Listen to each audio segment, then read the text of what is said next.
Well, thank you guys. Thank you everyone for jumping on. I appreciate it's your Saturday and I appreciate everyone's business is feeling very different to it was last month or even a week ago. So to take the time out to do this is really special. So thank you everyone for joining.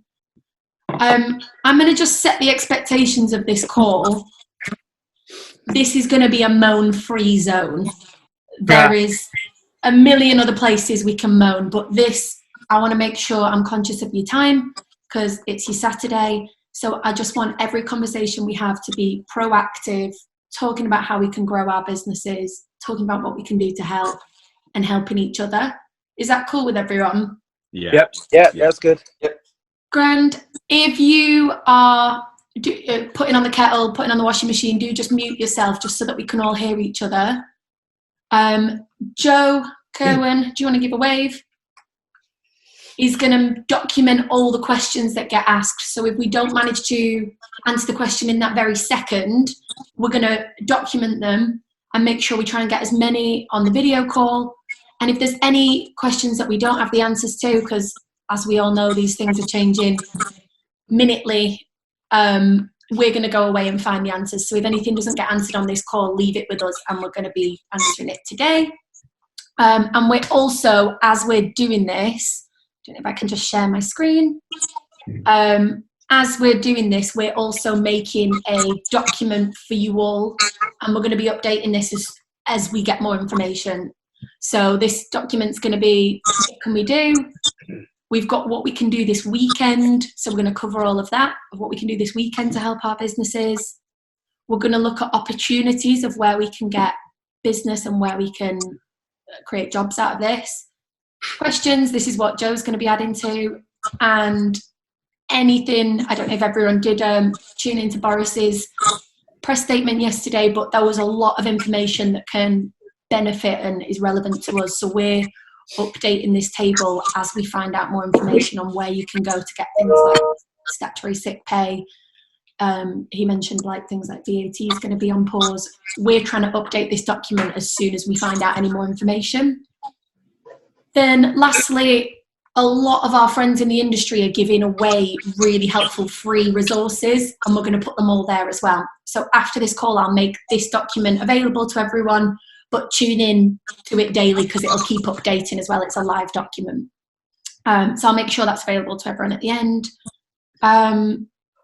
Perfect.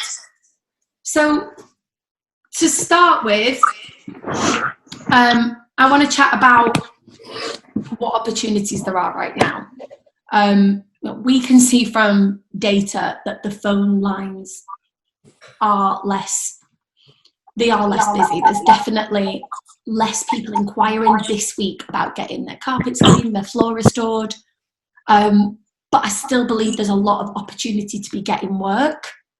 There are still people inquiring. Some people in the country seem to be less affected than others. People are still calling as though the public crisis isn't going on around us and saying, how much is it to clean my carpets?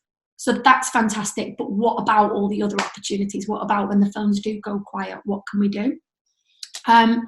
Does anyone want to jump in of how they've been proactive this week on getting new work?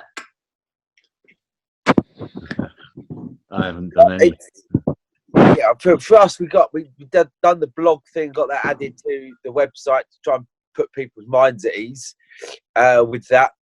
We got put a post on the Facebook page asking people to share it to go on with that. We managed to get a couple of jobs out of that from there. It's just got basically people that already know this, so it's kind of pass on to say we were proactive last time we went there. We're taking extra precautions now. One of the questions I was going to ask is simply, does anybody think it's a good idea to go and do leaflet drops? Because obviously we're not supposed to be wandering around too much, and are people just going to throw them straight in the bin because they don't know who's touched it, where it's been? What do you think? Sure. We've stopped our leaflet drops. We drop leaflets every month. And our leaflet chap had on his bag had a big cloth hanging down where he used to sanitise his hands, but that really didn't make any difference. Also, the demographics of are customers that we drop leaflets to was Mavis, and I think Mavis is taking that approach that she really doesn't want anybody in her house. So we've cut ours, and I say, you know, the demographics of our customer was that one that really didn't want us in the house. This month we've dropped 15,000 leaflets. We might have had 2 phone calls. I can check the data, but I think that's it. Yeah. Okay. And I think that is a common theme, is our customers that were over 60, which a lot of us have that as a customer base, them inquiries have dropped. And if they were typically who responded to leaflets, and a lot of the times they were the people that responded to leaflets because they were less tech savvy, they were less of the people that were going onto Google and typing in carpet cleaner, oven cleaner, floor restorer, they were responding to leaflets. So it's them sort of people that targeting them right now isn't a good idea because they're not wanting something cleaned. Spending money trying to target them isn't the best idea. That's what we've found this week. I think we're going to need to keep up to date with that because things are going to change. The patterns are going to change really quickly. Yeah. That being said, I think there are some opportunities to get work. Has anyone started contacting commercial properties? So either commercial work that they've already worked with in the past, or commercial people that you've never spoken to before and explained what it is that you can offer? Sure, we have. So I'm based in Manchester. Probably know that I'm Daisy's dad, and Grace's and Lee's. And Ewan. Is that the higher bar? Yes. Uncle Peter to Vicky and And anyone else who wants a opt-in during this time of crisis. Sure. So we took the approach of the quickest and easiest way for us to contact our existing customers commercially, commercial customers, was to hit them with an email.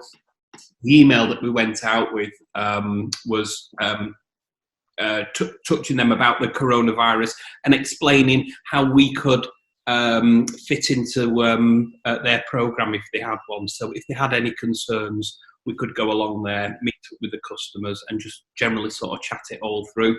I don't need to tell any of you guys how to do that when you meet customers, but we was on site yesterday with a customer and just listened a lot, showed compassion, and agreed with them that they're not the only person in this position, and if they need our help, then we are here to help. So no sales tactics from our side, just taking lots of notes and more sort of listening rather than talking. What we found out of, we had 2 meetings yesterday, what we found out of the meetings yesterday is that then customers sort of said, well, you know, what can you now do to help us? That then gave us the opportunity then to start talking about what we could do. What were the 2 types of businesses that you spoke to yesterday? So both schools, council schools at that. So I know that around the country it all works in different ways that the budgets are controlled. For ours, these was council schools, but they control their own budget for both of them. And what we was really trying to do was just understand what they was trying to achieve and what their concerns was, and then tried marrying anything that we could do to help to them, and being very conscious that they have a budget. So in one of the schools that we met yesterday, what we talked about was understandably the virus, and how we then fitted into their program. This school has a summer cleaning program. So what's now happened is they pulled the summer cleaning program into place, which starts on Monday. So what I then offered to them so we were almost doing like a 2-tier service. So we would say to them, look, we can do everything for you. We can turn up and we could blitz the school if that's what you wanted. But understandably, our hourly rate is dramatically more than what yours is. with regards to their cleaning staff. So I don't really want to spend your budget that way. So I'm happy to give you one of our guys for half a day at no cost, supply you with all the products, which we're going to make a small margin. I've signposted them to where they can buy these products from. They're very happy for us to buy them and make a small markup because they understand that that we're in this business to make money. Our guy's going to be on site with their cleaners, not so much telling them how to clean, but certainly advising them the best way to clean. So that we're going to work through all that come Monday. And they was really happy about that. It's going to take them, and this is a primary school that was talking to, 3 weeks to work through a primary school to clean it correctly. Now, my commercial decision is I didn't want that business to clean the full of the school, but I'm happy to give them a guy for half a day to show them how to use products correctly, to show them how to clean in the way that we would expect it to be cleaned. Then we then go in. Our next thing is that we then go in and sanitize all flat surfaces, so things like desks. So we'll fog a product throughout the school, touching all the soft furnishings. We then go out and then we clean all the soft furnishings, and then we then apply another product there. So that's how we're helping one of our local businesses. And I don't know what the ticket value is. I haven't worked it out, but it's going to be quite. It'll be a good ticket value for us. It'll be better than what our average job value is on domestic. But the school have really bought into we're trying to help them. Mm-hmm. A lot of these schools talk to other schools. Two of my other contacts in schools, and she asked me, am I talking to them? And I just sort of said, understandably, I can't tell you that, but I am talking to other schools locally. I said, and that's just, I've got to respect my decision, the customer's decision not to divulge. I said, as I wouldn't tell them that I'm working with yourself. So it won't be, I hope that they will start chatting to each other and sort of mentioning our names. And I know that we're going to do a fabulous job. So that's what we're doing with regards to schools. And just to ask a blunt question, you did just break it down for us, but other than making that profit margin on solutions, sure, where are you making money from this job? So we're going to make money out of 3 other areas. We're going to swab the school as we start, and that gives us if you were like a clean, a point where the school is at now. We then do a further swab, which gives us what we're like a target swab. That's what we're trying to get the school to with regard to cleanliness. So we're going to make money out of swabbing, and we estimate that we're going to need to swab 160 times in this school. Now, we're not going to make much money out of these swabs. We're going to make a couple of pounds of each swab, but it's key that we swab, because as a business, we want to demonstrate the work that we've carried out for them has been worthwhile. And we'll just use really simple figures. Vicky's on the call, and we was chatting. I was with Vicky last week when we was working through some stuff on this, and we swabbed somebody's desk last week, and it was just for numbers was 500. We then re-swabbed it after cleaning it, and it was less than 50. So this is what we're going to demonstrate to the customer. So that's what we're going to. So we're going to make some money out of swabbing. We're also going to deep clean all the carpets using a truck-mounted system. In some areas, we're going to use the portable, as some areas we just can't reach. It's a 3-story building. And then we're also going to make some money out of fogging. So we estimate that our guys are going to be on site for, in labour terms, 10 days. We'll put a team of sort of 3 guys in, so we should crack it in just over 3 days. And to share a similar success story, Barry, is your microphone on, and do you want to talk about the two contacts that you spoke to this week?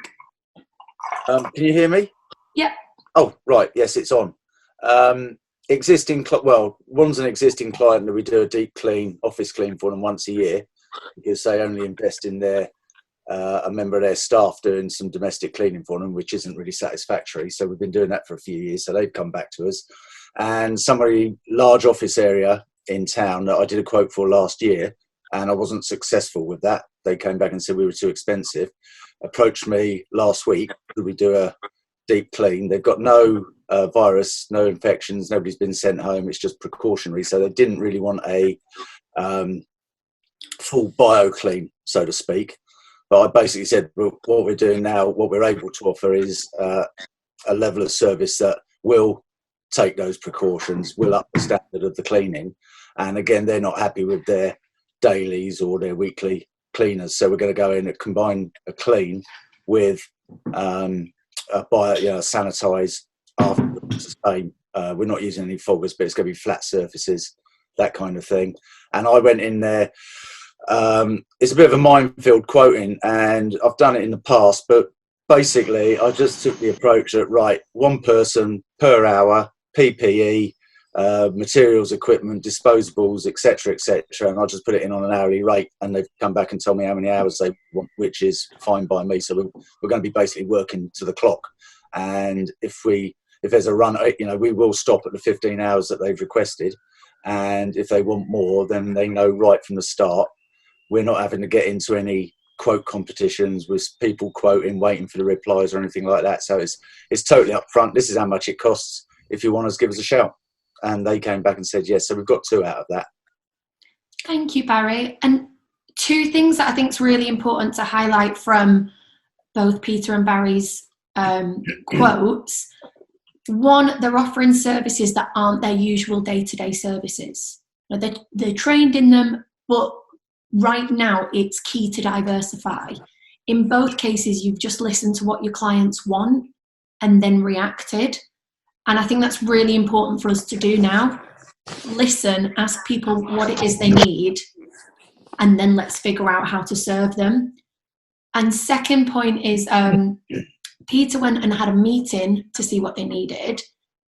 Barry sent a quote.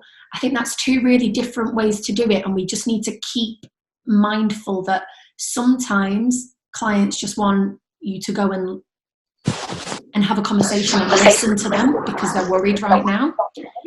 Other times people are urgent and they need to quickly assess and just make a decision, and in that case having an hourly rate works. I know that in the past we've always said, or I've definitely always claimed this, for carpet cleaning we need to go out there, we do the quote, do the whole theatrics of going around the house saying, would you like that cleaned and that cleaned? That is an approach that works really well. But in some cases, we might just need to act a bit faster and just get an hourly quote out there because people might need this clean ASAP, or they might be dealing with, I have no idea what this is going to cost. Just give me a budget so I can go back to head office. And head office might have 3,000 things that they're dealing with right now. So you coming doing a quote might not be the best approach. So just be adaptable, I think, is really important. A lot of the sites, can you hear me, Daisy? Mm-hmm. A lot of the sites now are actually moving out and people are doing homeworking as well. So we've got that to contend with. So you quite rightly say, if they've got offices that aren't contaminated, a lot of these people, I think, they're trying to manage fear within their workplaces. Mm-hmm. They're ringing up and asking for deep clean. Quite frankly, I don't really think they know any more than, to some extent, like, what do you want from a deep clean? Your keyboard's going to be full of food and bugs from the last 10 years if it's never been cleaned.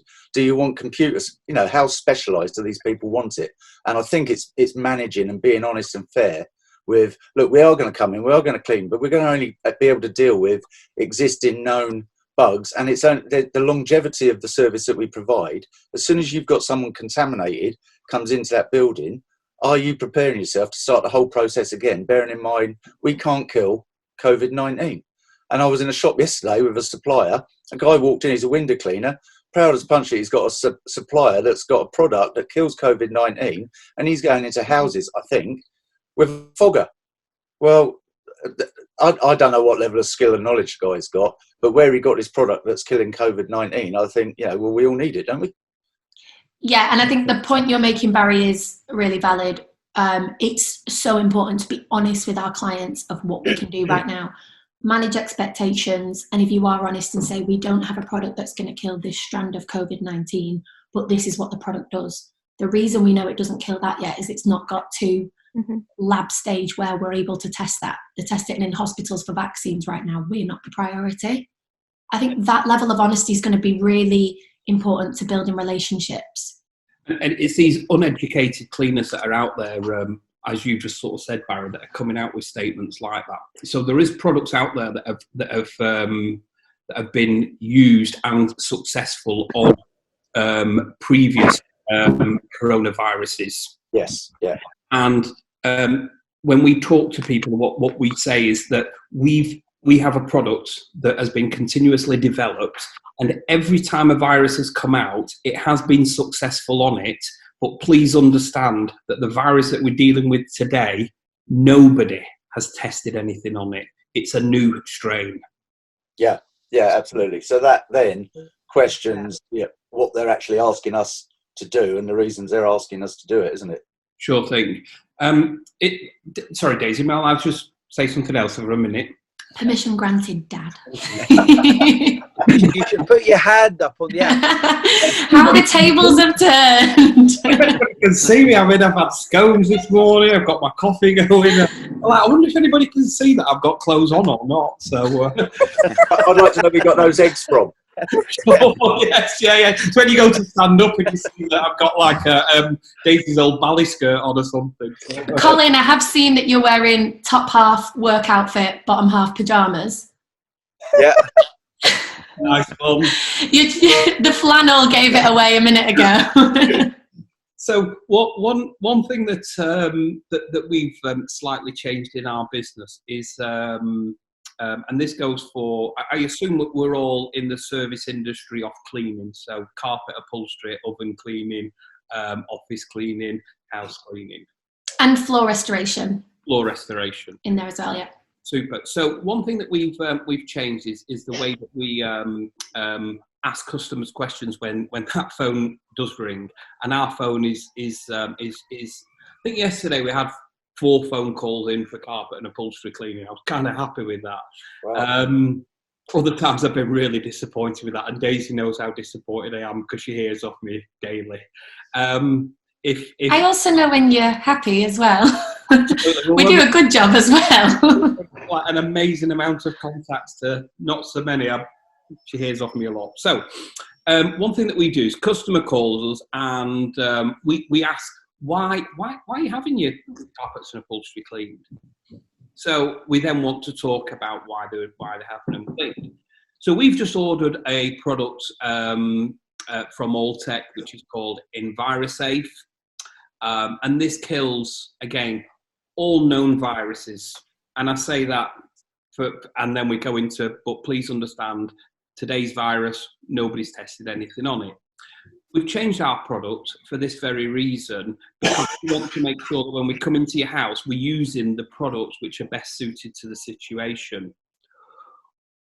And we just find that that's really helpful for keeping them on the phone and winning that customer, rather than typically what they do is they phone us and they phone 3, 4, 5 other guys in the field. And of course, we know what happens when they phone other guys in the field. They just give them a price. So we ask that question for a very, very good reason, in order to allow them to express why they're having it cleaned. Oh, I've got concerns with everything that's going on. Wonderful. So have we. So a couple of things is first of all, we clean all our equipment before it turns up in your house. We find that really important. Our guys, when they turn up, they won't shake your hand, even if they're offered it, but I'm sure we all understand why. So really understanding, that the things which people are sort of often thinking and not often wanting to say. So we go through all that. When our guy then turns up on site, he applies the pre-spray to the carpet, and he then says to the customer, just to let you know, it takes about 10 to 15 minutes now for this product to work. I've now got a little pump-up spray with the same product in. Would you like me just to walk around your house for you and just clean all your touch areas? And what we mean by touch areas are things like light switches, door handles, toilet tops. And we're only going to use this cloth in your house. It's a disposable cloth, and then we'll get rid of it. Would you like me to do it? And there's no cost. It's not going to get us any extra business in that house today, and it's going to cost us a small amount of product. It's going to cost us no extra time because our guys are generally sort of stood around now making small talk anyway. We then see it that if they then tell their friends, they tell their families, it's going to be our company they're going to call, and we then move the competition away from ourselves. Mm-hmm. So that's what we're doing. It's a very small cost to ourselves, but we see it hugely important to the customer and also to our business going forward. So that's what we're doing. That's a very good idea. It's yours. You can have it. So I think that's really great on how you're looking after customers right now. I think something most people are going to be thinking about though is even to have 4 inquiries on a Friday was pretty good going. The phones are quiet. So are you guys okay if I rattle off the things that I think this weekend you could do to benefit your business? Yep. Perfect. So I'm going to just grab my notes. I can share my screen as well so you guys can see this.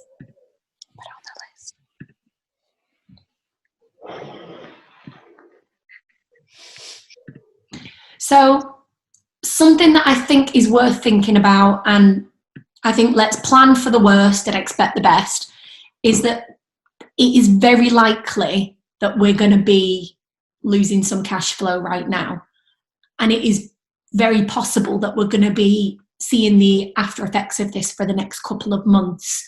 And there's speculation that this could be a recession, so months after that. For that reason, I think the first thing that you should be doing today is doing a really quick financial health check on your business. This is really easy to do, and I think I'll make a video just on this today. But you want to go into your online banking and download 3 months worth of bank statements. So for December, January and Feb. Then upload them to a spreadsheet. I'll show you how to do this in another video. And then from that, it's going to show you all of your incoming cash and all of your outgoing cash. Something that you can do whilst watching the telly is first highlight in red anything that you need to run your business. So what is a fixed cost that's not going to change this month, next month, or the month after? So look at December, January and Feb and highlight them fixed costs in red.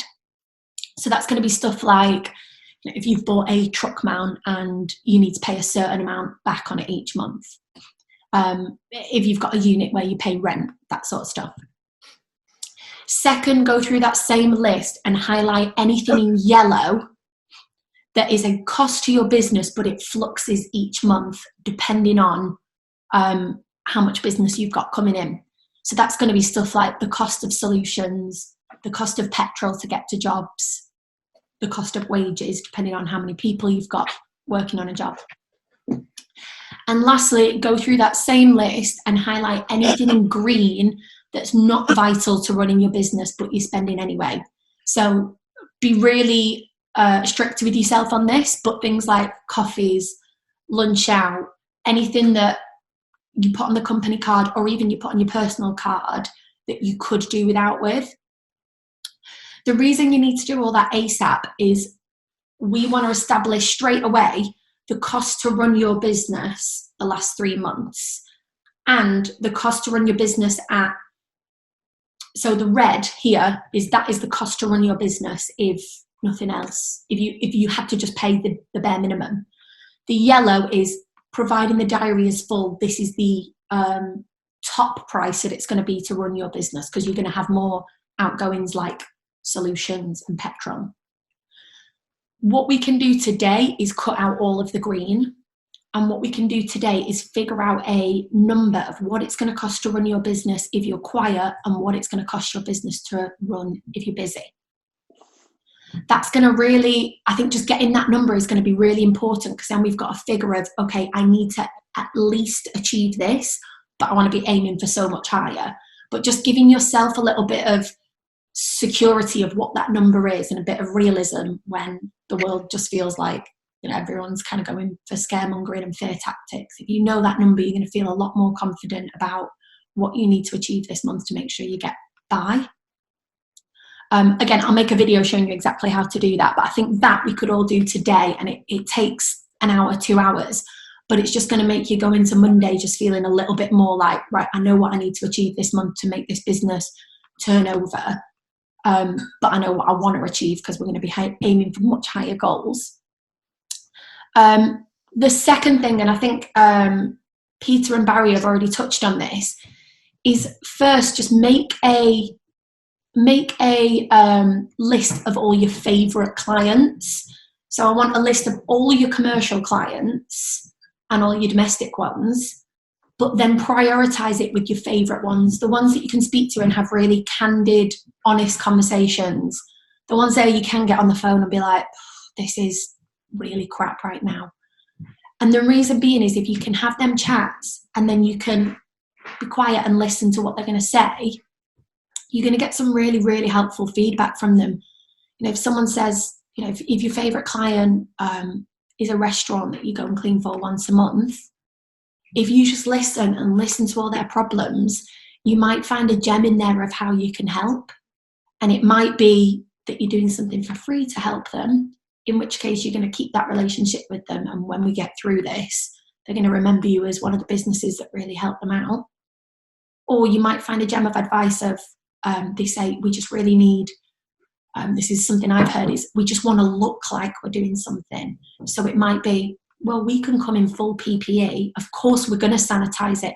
But is it that you just want to look like you're doing something? Because we can, you know, our uniforms look dramatic. You know, you can take a picture. If that's what you need to do on social media, we're here to help. But we wouldn't necessarily know to suggest them things. It's asking your customers, what do you want? And then seeing how you can serve them. So I'd really recommend start with your best customers because you're going to get the best advice. But then after your best ones, do try and call everyone and keep a spreadsheet or keep something in your database to make sure you touch every single customer in the next couple of weeks. If you drive in between jobs, have 3 customers that you're going to call on the way and just have them on speakerphone and be speaking to them. But people just want to speak to each other now. You've all seen that. How many of your WhatsApp groups have blown up in the last couple of weeks? People really just want to speak to each other. Hi, Neil. Welcome to the conversation. Daisy, can I just throw something in there along those lines? Obviously, I don't know how the other guys are, but my domestic inquiries have dropped right off. People obviously going inside people's homes. One element of my business is window cleaning. And I'm seeing on a lot of the window cleaning forums, people we have to notify customers that we're coming because we need gates open, access, this, that, and the other, and have schools of thoughts on that. Now, I could sit and go through, you know, I'd say probably 30% of my business is window cleaning plus the spin-offs that come of that. So I could sit down and contact all of my customers that I'm due to go to over, let's say, the next few weeks. I've got mixed feelings about it because we're keeping it to outdoor work and keeping our distance, and if they're there, we're having a chat with them. By ringing them up, my fear is that I'm almost throwing the option for them to say, well, do you know what, can you just leave it for the next couple of months until this blows over, in which case I've shot myself in the foot. But I totally agree with you in terms of communicating with people, like the offices, clients like that. But this side, I'm working on the principle at the moment of just turning up, and one person basically has been in isolation and asked us to leave it, and that's it. So we've not had a problem. So I'm probably going to carry on that way. I'll be interested to see if anybody else has got any situations like that at all, or what the thoughts are. My advice to that, Barry, would be still call someone up and just say, go in from the angle of, I'm here to help. So call up your regulars and say, hey, I know this situation's really different. Yeah. I'm still scheduled to come on this day if you're happy. Whilst I'm coming, is there anything else I can do? It might be that, you know, you're sending some shopping. It might be that, you know, you have some hand sanitizer in the car that you can offer. It might be that you need to pick up a prescription for someone. But rather than going in from a fear angle of, do you still want me to come? going from, is there any other ways I can help? Yeah. And you'll be remembered as the business that helped. Harry, well, you know that product that I just mentioned before to you, pal, the ViruSafe. I Yes. wonder if it would be helpful to maybe for you to order some and just pop a quick note through your customer's door, just to sort of say, in today's world that we're all living in, I hope you don't mind, but I've sanitised all your door handles from the outside. If you feel anybody else could benefit from this in your street, maybe just give us a quick call and I can take care of it. Yeah. I wonder if that might just help you. You might get a Christmas tip. Yeah, no, that's a good idea, and it's just added. Hopefully they're going to be there when this is all over, as long as the Cowboys don't jump in and start doing the undercutting wars and all that. But it's just an additional service, isn't it? And as Daisy says, do you need any? Particularly the elderly, people living on their own. If there is something, then we're more than just rocking up, cleaning their windows, and asking for their money still. Mm-hmm. The other side to this, obviously, and like everything else, is they're potentially going to be affected with air caps. So some of the services that we provide, cleaning the 3-piece suite, having the curtains cleaned, are all going to be put off because they're going to be seen as luxuries. I have got the Alltech product. I went for the bio cleaner, which is a bigger concentrate. So I bought 4 5-litre containers of that, and it mixes down to 1 to 100 or 1 to 125. So it's the same product. Thanks very much for that. We need to order some. Yeah. And I got the aerosol pump sprayers, particularly for the offices. But yeah, no, that's a good idea, and I think we can put it on there. Anyone that we see and approach, we can do that. So it's just little bits like that it's keeping the goodwill, isn't it? So they don't forget us. Keeping the goodwill, and maybe more cynically as well, I'm just, again, planning for the worst, expecting the best. If we go into a recession, I guarantee there will be way more of these Cowboys that come about and say we're charging a lot lower than your business. Yeah, people are going to stick with you if you're doing the right thing now. And there will be people that are going to be charging less than you in the next couple of months. I'm sure of it. But if you, at this moment, were really kind and respectful and saw what your customers wanted, people aren't going to move away from you in the same way. No. Hashtag save Doris. Sorry? What was that? Say hashtag save Doris. Perfect. So I'm just going to go back to sharing my screen. I think it's just really important this weekend, while we've just got a tiny bit of downtime, is create a press statement. And what I mean by that is just a paragraph, 2 paragraphs on what it is that you can offer to clean, sanitize in light of COVID-19. Today, I'm not going to go into, what you can do and what you can't do. I'm not a cleaning expert, and first to hold my hands up and say that. But write a statement out, because there's a good chance you're going to get a lot of emails in the next few weeks saying, what can you do? And rewriting that email is going to be really time consuming. It might be that you need to push back and say something on social media. If you've got that email already written out, you can copy and paste it.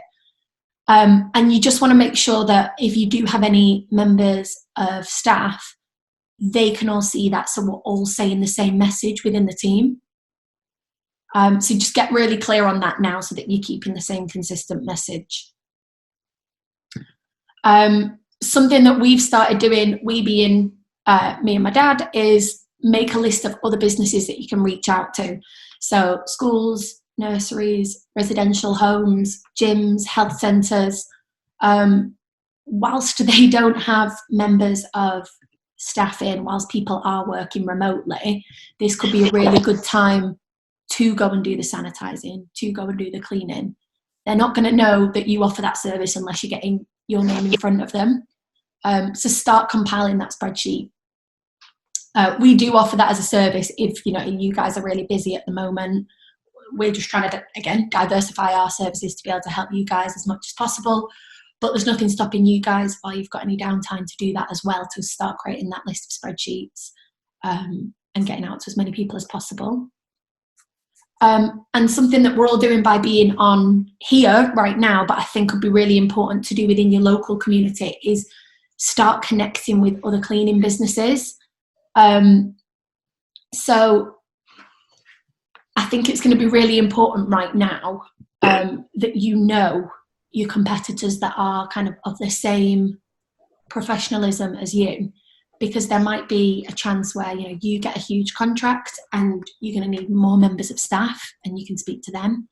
It might be that a customer asks for a product that you just don't have at the moment, or you can help someone by lending them a fogger. I think it's really important that at this time we know who are businesses that are offering the same services, but like we respect, we know who they are and we're just giving them a call. But then also reach out to the other services. So if you're a carpet cleaner, find a professional oven cleaner that you can just, send a message to on Facebook, have a call with this week, because people are going to be asking about what other cleaning services you can offer. And if you don't have the products right now, you want to have someone else that has the know-how. I think I put out a post the other day and someone said, I don't want to speak to commercial properties because I only do domestic oven cleaning. I don't do commercial oven cleaning. Okay, but if you've got the opportunity to work with commercial people whilst their team are all not in the office right now, you want to be saying yes to that job and figuring out how you're gonna do the actual clean afterwards. Does anyone have anything to say about that? Does anyone already connect with businesses and can work with them? Yes, we was fortunate that we managed to pull a training course together for this week with Julie Roberts, not to be mistaken for Julia Roberts, as I think that's why we got great attendance on our course. That's the only reason that I'm coming, Pete. There you go, you see. There with your little autograph book. I love her. Sorry. But yeah, I mean, we purposely work with like-minded businesses, and interestingly, Vicky is in Glasgow, and of course she's our farthest one that's coming to ourselves. But the majority of them are within a 20-mile radius of our business. And these are people that I really respect within the industry, that I know that if I called, I could have a really good professional conversation with them. And I purposely sent the invite out to these guys that are close to myself, because I know that when the training course is on, it's going to be a real committed force that are all going to listen to what we're being told. I hope a lot of the guys will be told how to suck eggs. One thing I always say is I like to be told by the right person of how to suck eggs, and I respect Julie for that. These guys are what other people would class as competition. I don't. They quote at a similar price to ourselves, and we're really proud that we charge £5.50 a square metre and £7 for clean and stain repel. These guys charge a similar amount. And the competition to me are the ones that undercut us on price. Well, we can soon get rid of them because they'll soon fade out by charging cheap prices. And I've been here 25 years. I've seen them turn up and go, so I'm not that too concerned about it. That said, I've had phone calls from them guys saying, "Oh, can I get on your course so I can make some money out of my customers?" Not for me, that. Not for me. We're trying to educate ourselves in good training, and then also I think we're having a meeting afterwards, which was going to be in our local pub, which is no longer now. But we're going to meet, so we'll probably just stay in our unit to talk about, exactly what we're doing this morning. How we can help other businesses that are being effective, and off the back of it, yeah, we're going to make some money, but. Come on, guys! We all went into business to make money, So there's nothing wrong with that, We want to help. We really do want to help people. There's the small touches that we can do to help. As Daisy said, we call our customers now just to sort of say, "I'm on my way to you," just and make it the normal. We're just on our way to you, passing the shop. Do you want me to pick anything up for your milk or a loaf or something? If we make it normal, not like, with everything that's going on in the world, you might not want to go out. So we're just trying to make it the normal, and we're fortunate we operate in a small area, and it's easy for us to do so. You know, if we all sort of stick together, guys, we'll easily do this, no problem. Yeah, here. I think we need to Are there more spaces on that course? Whereabouts are you? I'm in Farnham in Surrey. Right, we're in Manchester. I travel. I don't mind travelling. Sure. What I will say is, and this was we're charging the course at pretty much what it costs us. We don't profiteer from this. We make a very small margin. It covers our tea and coffee. But one thing that we're very conscious of is that we've got 12 people on the course, and social distancing isn't something that's going to be taken into account. So what we say is you have to be under 70 and you have to self-certify yourself as being very healthy in order to turn up. And I think that's reasonable. Yeah, no, absolutely. Sure. If you want to pop Daisy a quick message and she'll pass it on to me there, I'll be able to catch up with you on that, if that's okay. Yeah, great. Thank you. You're welcome. Just a couple of positives as well. So we were researching this morning about statutory sick pay, what you can do about your mortgage, so that I can share that information with you guys.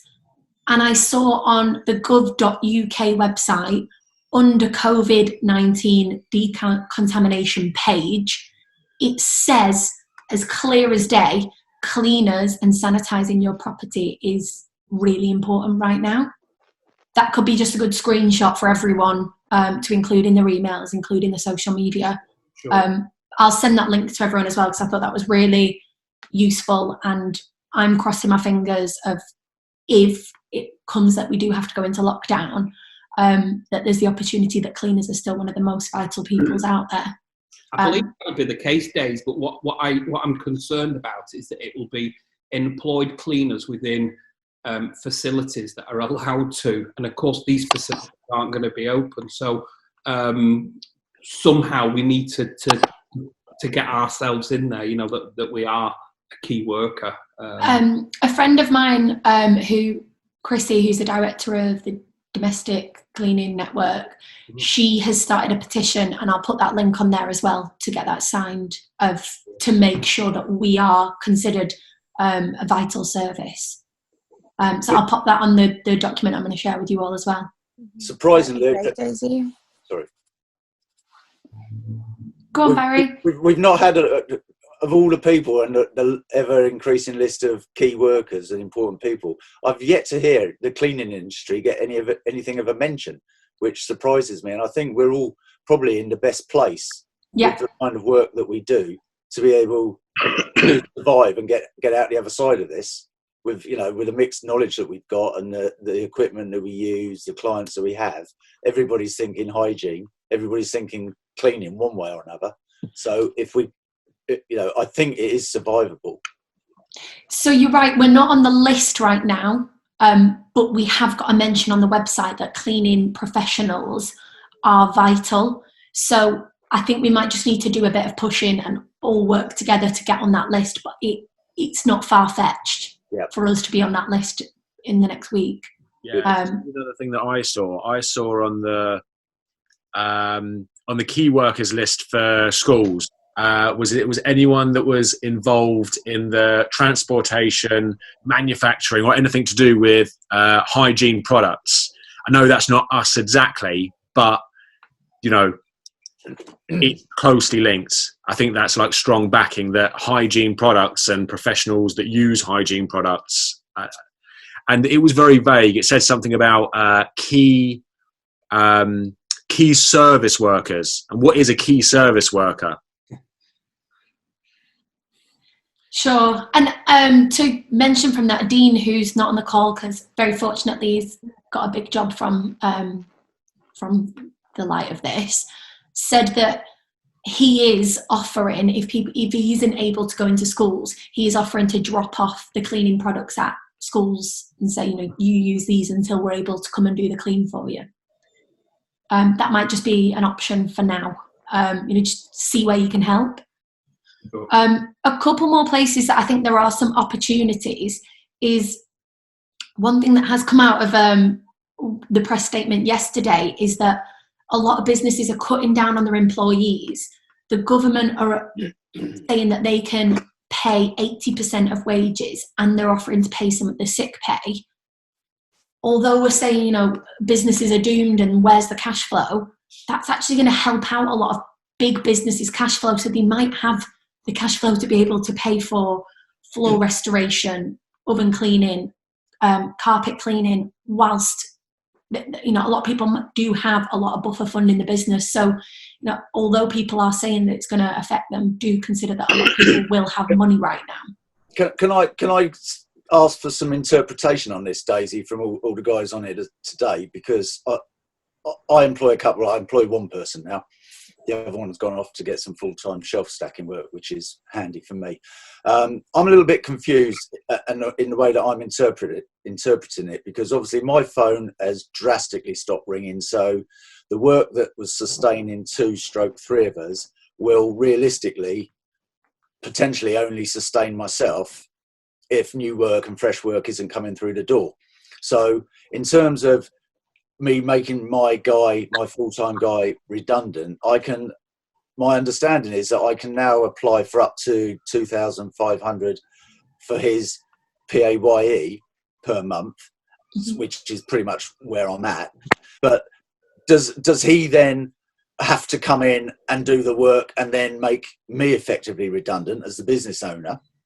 Or do I have to go down a different route to try to find funding to sustain my outgoings as a business, i.e. the leases on vehicles, equipment, the advertising, marketing and everything else, before I even take a penny myself as a wage? Has anybody got any views or interpretation on that? How I would interpret that, Barry, is is it a limited company? No, I'm not. No, I work as a partnership with my wife. Sure, right, okay. I don't know the answer on self-employed, partnerships and sole traders. As a limited company, as a director, you would then be employed, and that was going to be my advice. Right. You would be an employee. Okay. Mm-hmm. Barry, I believe that they're working down the hierarchy at the moment, really. So they're doing the big companies who have hundreds of employees to make sure that keeps going, and then they're way down to like the sole traders, and just like the one-man bands like myself and things like that. Because on offer is the revised universal credit thing. So for yourself, I think it will come down to your employee will be covered. He won't be due to come to work. It's to stop you from laying him off. Business, you bring him back in, he carries on doing work. For you carry on doing what you're doing and supporting yourself, I suppose. And then as things get rolled out, probably early next week, that's when it'll change for sole traders. And so effectively, what we're looking at for my employee, by the sounds of it, is cynical, but it's almost like a paid holiday. His job's being held open. I haven't got the footfall, if you like, in the same as like a shop. They lay off the staff. They can't mix. We've got to have social distancing, etc., etc. So my work isn't there, but he's going to get paid. I don't want to lose him, obviously. But I've got to say, well, look, just sit at home. I'm going to go out and do all the work. Neil. And P.S. I'm not getting paid for it. So just to jump in there, by the way, guys. Sorry, my name's Jason. I've just been listening while I've been working this Saturday. But just because you've got to pay him, it doesn't mean he has to go home. Maybe there's some sort of other work that he wouldn't normally be doing that he could be doing. It could be simple as, on one day, listen, can you come in 2 hours? I need you to sort out the van, or I need you to really give the van a deep clean, or some other, maybe even a marketing activity. And that could be something that doesn't cost anything, but you might need to coach him on something or any other activity. I'm just sort of throwing ideas out there as to what he could be doing, but your own business, and you could be creative there and try and think about what you can actually get them to do, if it means that you're going out there to earn the money for yourself and then the government's paying for him until we all get through this, and then you can put him back into the van doing the actual work. If that's what it takes for you to survive and get through this and continue having paid, then that's great. Yeah. Yeah. And you can flip it on the head. Simply, he goes out and does the work. You're building the business. You're keeping the business going. You're the business owner. He's the employee. So you need to concentrate on getting the work in. So it can supply 2 or 3 of you work in the future, because that's you're coming at the other side. He's not necessarily sitting at home doing nothing, going, "This is great." He can just simply carry on doing the work. But if the work isn't there to sustain 2 of you, he will still get 80% of his wages from that. And while you're concentrating on making sure the business doesn't fold. Yeah, absolutely. So we're looking at potentially a 50% or more drop in business. So that's making one of us redundant, but he can still go out and do the regular window cleaning, which is at the moment foundation, I guess. And I can still claim for his wage, because effectively all I can do is try to generate a market for ourselves. Mm-hmm. Yeah, that's just to make sure when we come out the other side of this, we aren't suddenly trying to recruit people, or people aren't just sitting there on the breadline. And it's part of it is to try and keep the money flowing. Yeah, So people can supply our services. They're not suddenly. I mean, now that pubs and restaurants and theatres and things are closed, people haven't got anything else to do with their money, have they? So they're fine. Online shopping. Yeah, you might be able to If do your online you're at shopping. home, I'm going to have to hide on my ASOS deliveries. Keep that to yourself, please, Daisy. Barry, I do think Jason made a really valid point, though, is, if workload does drop down, to try and find the tasks that are going to help bring in more work, or to keep customers happy. So, if you were only servicing 50% of your clients, that should then be your employee's job to do that. But then the time that they're twiddling their thumbs should be calling existing customers, seeing if there's anything we can do to help, creating a list of businesses that we can start to contact. They're still getting a decent wage. Make sure that they are utilised as best for you to keep this business sustained. Yeah. Somebody mentioned universal credits before, and I'll just sort of share this little bit of information with yourself of somebody that I know that works in universal credit. If you put that your earnings are 0, it goes in the bin. So if anybody is applying for it, my advice is don't put 0, and that's somebody that works in universal credits who I know very, very well. Okay, good. Trouble I've got is I'm a pensioner, believe it or not. I get a state pension and a service pension, so I'll get nothing. They'll turn around to me and say, "You may as well retire, Mr. Sibley. Thank you, goodbye." Yeah. Guys, can I just say something? Getting back to this, like you said about universal credit, I knew I could see things were going to go belly up. So Thursday, I done the online universal credit form. All good. Went through it. Yeah, you've got to phone for an appointment. Okay, great. Well, do you know what? I phoned 20 times yesterday between 8 and 6 for an appointment. As soon as you get to press 1 for an appointment, just went blank and cut me off. And I got to do this apparently before Sunday, tomorrow. Heavens. So I'm thinking, well, how is this helping me? I mean, it's not going to be a lot anyway, but I thought, well, if they're going to help me and I'm entitled to it, then why not go and do it? So that's what I've done. But I can't even get through for an appointment. Sure. I mean, how's that? Because of the volume of calls. Yeah. It's a terrible state of affairs, isn't it, Neil, for most concerned. I think Daisy was right when we started this call, and my apologies that you wasn't on it from the start. But yeah, sorry, mate, I was busy. Yeah. Sure, absolutely. Let's keep it positive, and let's keep this this great flow going forward. Universal credit, I think it's £94 a week. Yeah. That's statutory sick pay, I think, isn't it? Yeah, that's what's equivalent to be getting £94 a week. Neil, I think that they're going to be considerate that the phone lines are going to be down, their online portal is likely to crash. What I'd just do to cover yourself is take a screenshot of the amount of times you tried to call if you did it on your mobile to cover yourself? Well, sorry, Daisy. What they've actually got when you get when you sign in, you've obviously got an online account and you can check various things. And one of them on there has got like a journal, what you've done for work, if you met anybody at the job centre, etc., etc. So I actually put on there yesterday about 6 or 7 times. Tried calling 8 o'clock, 10 o'clock, 11 o'clock, couldn't get through. So there is a record of it on there. Great. Keep a screenshot as extra evidence, and I'm sure they're going to be there's going to be leeway. Backdated, I'm sure. Yeah. Does anyone want to ask any more questions before we wrap up? I think we should plan for the future. I think when we get out of this, you need to come up with a marketing plan now that you're going to be a step ahead of the competition for when this sort of starts to improve. So if you've got spare time, fair enough trying to work just now, but really plan your marketing for when we get out of this. Yeah, absolutely.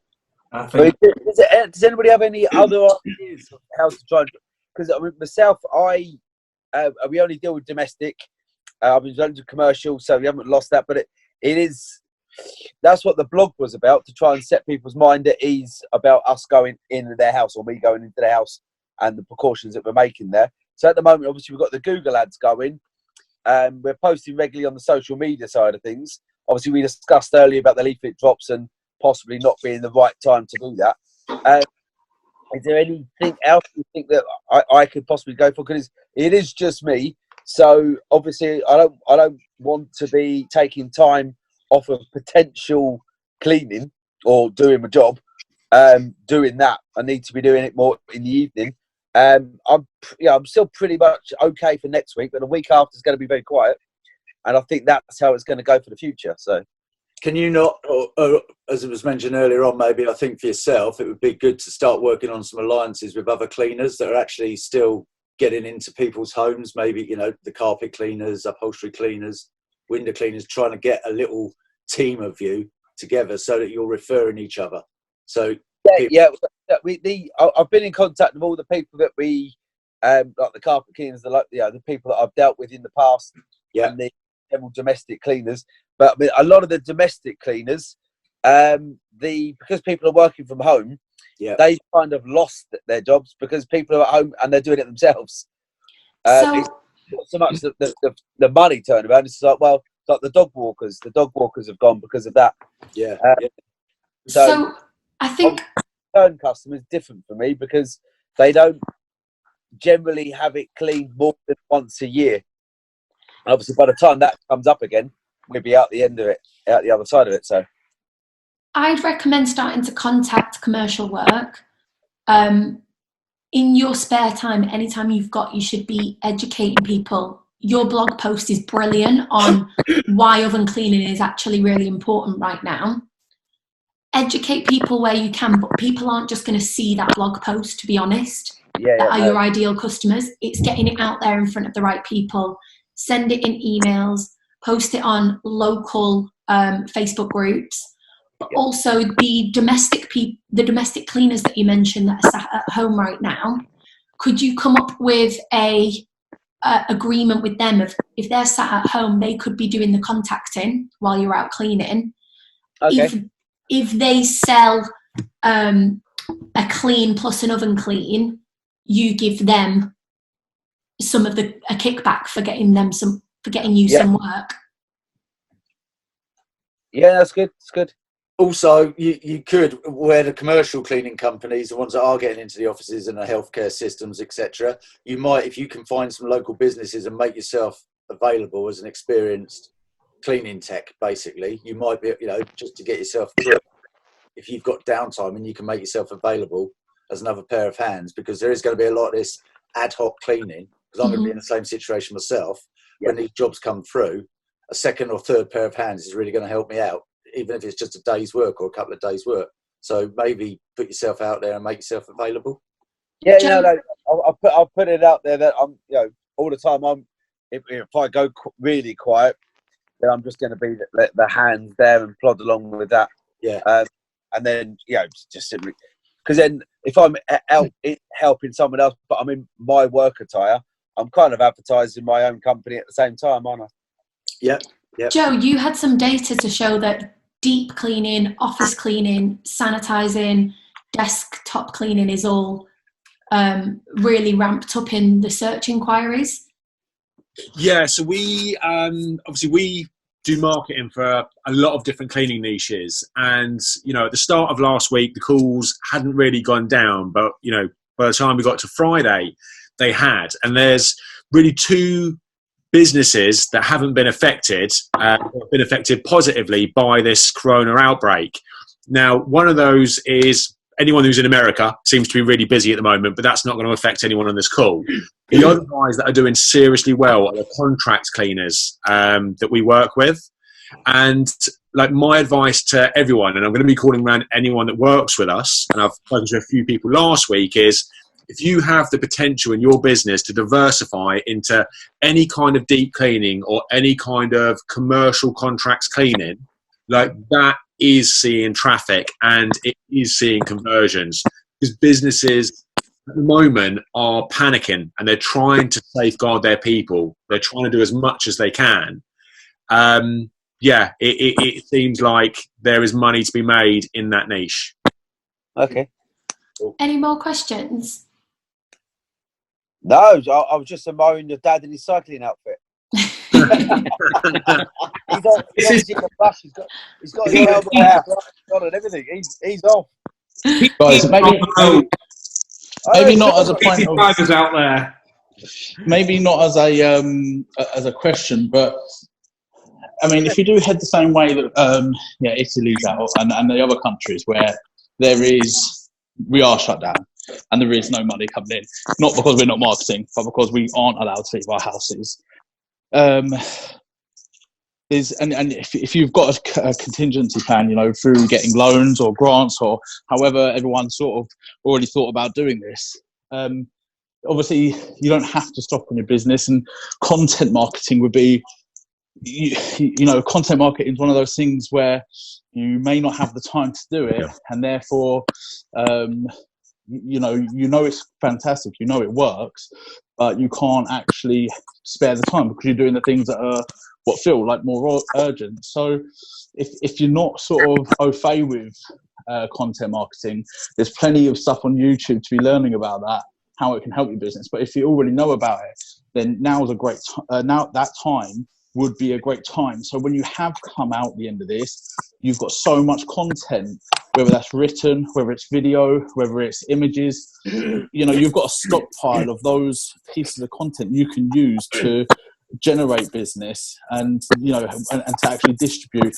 whether or not that's through Facebook groups, whether or not if you start building up a bit of a library on YouTube, you can also then have 30-second ads on YouTube. If you can take the time to create the videos, then if 30-second ads on YouTube don't cost you anything at the moment, as long as they don't watch past the 30 seconds, you'd have to look into that a little bit more. It's not something I've done, but it's something I know about.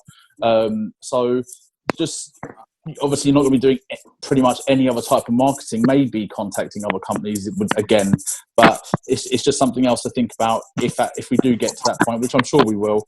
All the other countries are there, and I can't imagine that they're not going to lock us down at some point, despite what they're saying. It's they're trying to stay positive, and I think that's just keep people calm. But it's just something to consider when you're at home. Don't feel defeated. Don't feel like well, what can I do? There's nothing. I'm just going to sit at home and watch Netflix. I mean, maybe you've earned the break and you decide that you do want to give yourself that break. But if you're determined to come out of this side, out of the traps really fast, then that could be a great way of instantly you've got the content and you won't have to sit there doing that in your evenings or whatever else. Words, Jason. Thank you. Yeah, great advice. Dad, you segued. Sorry, Jason, go on. No, well, and just in terms of people that. For those that are looking at how to create content and other things like that, Gary Vee is a great person to listen to. He's got a content model. So if you put in Gary Vee's content model, you can download that. He's made that available. And essentially, he just creates long-form video content and then breaks that down into written content, and also uses pieces of from that written content, the real gems, like just little quotes just to add on to images, so that you've just got those images that you throw out like that are quotes, but it's because it's your actual wording, then it's your quotes that you're putting out there, so it's relevant to your industry. If you're doing floor restoration, you can talk about floors, or you can talk about restoration, or all these sorts of things, and then you can pick out the pieces that are just a little gem that you've thrown in there. And you might even want to think about those little gems before you do the long form piece of content, so that you can add them in there, if you see what I mean. So that's one person. And then your SEO is another way, because if you're going to create content, you're going to put it on your website and your social media, and which will in turn help your SEO. And so for that, I would just be looking at Neil Patel. He's a guy on YouTube, which I'm sure Daisy and plenty of other people know about. So yeah, to follow on from SEO as well, I'll put this in the free resources. If you use WordPress for your website, Yoast have released a key resource to help you with your SEO whilst there is downtime. So I'll put that as a resource. And one bit of advice that I don't mean this as fluffy advice, I really mean this, is there is a good chance that even the most positive amongst us are going to feel a little bit down during the next couple of weeks. I just want to say, really look after yourselves, because you guys are the people that keep your businesses spinning and keep it turning. So this really isn't fluffy advice, but get exercise, meditate, eat well. Nice segue there, Dad. Yeah. I'm only going on my indoor trainer. Is it cold in that room? Yeah. Thumbs out, I thought, sod it. When he finishes, he's going to take it off and go and lay on the sofa eating chocolate biscuits. But truly, really keep positive, guys. Do any of the things you can do to protect yourself from negativity. The forums are a great source of community, but if you feel like things are getting too negative and people are being a bit scaremongering, log off for the night, because you need to wake up every morning thinking, how am I going to keep this business running? What am I going to do to be proactive? And how am I going to keep healthy? Because if you get this virus, you're down for 2 weeks. So really remember to protect yourself. Do not put that as the last thing on your to-do list, is looking after yourself. Sure. So could we do one of these in about another 2 weeks and see how everyone's got, or if anybody's come up with any other ideas that seem to have been working? Yeah, absolutely. A chance to try things, and then we can report back what's worked, what hasn't, and also see if anything's dead. Yeah. So I apologise. I'm going to disappear. That's a great idea, and I look forward to speaking to you all in 2 weeks. Just on a funny note, my other daughter phoned me up this morning. She's a school teacher, ever so stressed with everything. Went through it all with her, and she said, "Am I all right to get a cat then?" And I went, "Well, it's your decision." She went, "Well, it's more when I go on holiday, Dad. Vicky will really appreciate this. Any chance that you could just nip over twice a day to feed it? It's a 100-mile round trip." I was like, "No." She's like, "Dad, you're so selfish." Well, she can't go on a holiday anytime soon, so you can say yes for now. Sure. Get those feeder timers, tell her. So at certain times in the day, it just open up, the cat will be fed. Be all right? Yeah, but the cat need a watch. Yes, yeah. Perfect. All right, thank you guys for tuning in. Thanks, guys. Thank you, Daisy. Thank you, Daisy. Thanks. I will schedule another one of these, and if you've got any questions in the meantime, send them over. And that document, it's a little bit of a skeleton document now, but we're going to be working all weekend to get as many resources for you guys as we can, and we're going to update it every time we hear any more information. So I'll share that with you. And if anything feels inaccurate in the document, because hold my hands up, things are changing daily, just give me a message and I'll update it. Do we get a ping when the document's updated, or do we just check in with it? I don't know. Okay. But I'll find that out. Thank you, Joe, for your input as well. Yeah, appreciate that. Yeah, thanks, Joe. Thanks, Joe. Go. All right. Bye, guys. Well, Joe, you were late. Most of it. Bye. Thank you. Ciao, guys. Cheers. Cheers.